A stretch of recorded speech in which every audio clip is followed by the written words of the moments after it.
Tutti conosciamo la Sardegna per la sua bellezza, quasi da cartolina, ma dietro quelle spiagge e quelle montagne si nasconde una realtà ben diversa, fatta anche di rischi. E quando la vita di qualcuno è in pericolo, ci sono persone comuni che fanno cose straordinarie. Questa è la loro storia, raccontata attraverso i numeri, la fatica e un sacrificio che troppo spesso rimane silenzioso. Partiamo da un numero, uno solo, ma fa impressione. 214.574 sono le richieste di soccorso che il 118 ha gestito in Sardegna, in un solo anno. È come sentire il battito costante dell'emergenza che pulsa su tutta l'isola. E per capire cosa significhi davvero questa cifra, proviamo a dividerla. Fa 587 chiamate al giorno. Ogni singolo giorno, capite? Non c'è tregua, non ci sono feste. È una pressione continua, 24 ore su 24, sulle spalle di operatori che devono prendere decisioni vitali in una manciata di secondi. E attenzione, non stiamo parlando di piccole emergenze. Guardate qui, il 13,5% erano codici rossi. Parliamo di arresti cardiaci, traumi gravissimi, situazioni in cui ogni istante fa la differenza tra la vita e la morte. Se poi ci aggiungiamo i codici gialli, quelli urgenti, vediamo che la stragrande maggioranza delle chiamate riguarda scenari davvero critici. Ma chi risponde a queste chiamate? Chi sono le persone che intervengono? Beh, sono squadre specializzate che operano in scenari diversissimi e spesso incredibilmente ostili, dal cielo alle rocce più impervie fino al cuore degli incendi. Vediamo come fanno. Questo confronto rende l'idea meglio di 1000 parole. Immaginiamo un escursionista che si fa male a Cala Golorizze. Con l'ambulanza ci vorrebbero più di 90 minuti, tra strada e sentiero. Con elicottero ce ne vogliono 12. In questi casi l'elisoccorso non è un'alternativa, è l'unica vera speranza di salvezza. E infatti, ecco la prova, 2135. Sono le missioni che i 3 elicotteri sardi hanno compiuto in un anno. Significa che più di 2000 volte si sono dovuti alzare in volo perché un'ambulanza non sarebbe mai arrivata in tempo. Sono più di 5 voli al giorno, ogni giorno. Ma far volare un elicottero qui non è affatto semplice. I piloti devono combattere contro il maestrale, volare al buio su montagne e coste, a volte con visori notturni, e lo fanno con soli 3 mezzi per un'isola enorme. E qui tocchiamo un punto dolente, la mancanza di una quarta base nella Sardegna centrale, un'assenza che si traduce in tempi di intervento più lunghi per migliaia di persone.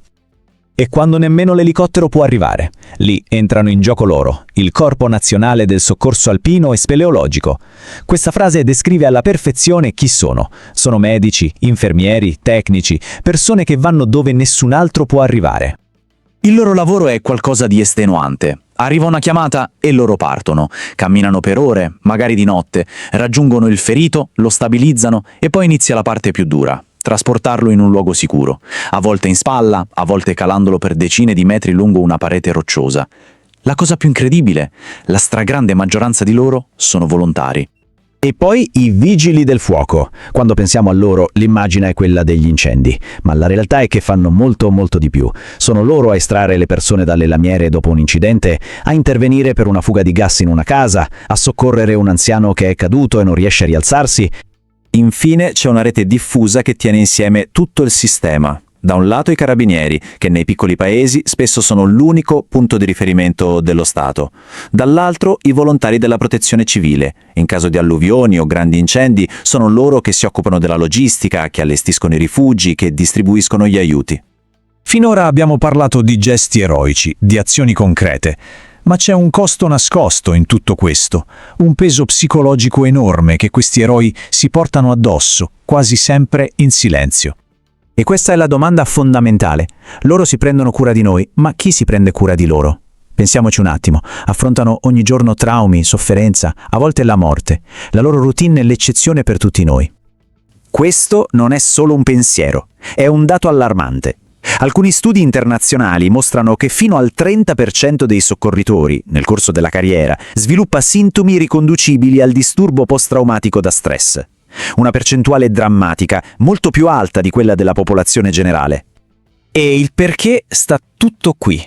Turni infiniti, a volte di 12 o 16 ore, l'accumulo costante di immagini, suoni, traumi e, forse la cosa peggiore, lo stigma, la paura di chiedere aiuto, di sembrare deboli in un ambiente dove bisogna mostrarsi sempre forti. Se a questo aggiungiamo la mancanza di programmi di supporto psicologico garantiti, la miscela diventa devastante.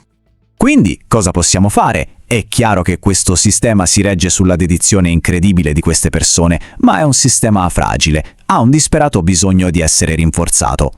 Ecco i punti critici. Manca personale sia nel 118 che tra i vigili del fuoco. Mancano mezzi moderni. Manca, lo ripetiamo, quella quarta base per l'elisoccorso. Il sistema si appoggia troppo sul volontariato e soprattutto manca un supporto psicologico che sia obbligatorio, strutturato e accessibile a tutti. Questa definizione, secondo me, fotografa la situazione alla perfezione. Il sistema di soccorso sardo funziona, e anche bene, ma solo perché le persone che ci lavorano vanno costantemente oltre il loro dovere, oltre i propri limiti. È un equilibrio pericoloso, tenuto insieme dal loro sacrificio personale. E chiudiamo proprio con questa domanda. Perché non si tratta solo di dire grazie? Si tratta di prendere coscienza. Riconoscere il loro lavoro significa anche lottare perché vengano date loro le risorse, il supporto e la dignità che meritano. Il loro non può e non deve più essere un sacrificio invisibile.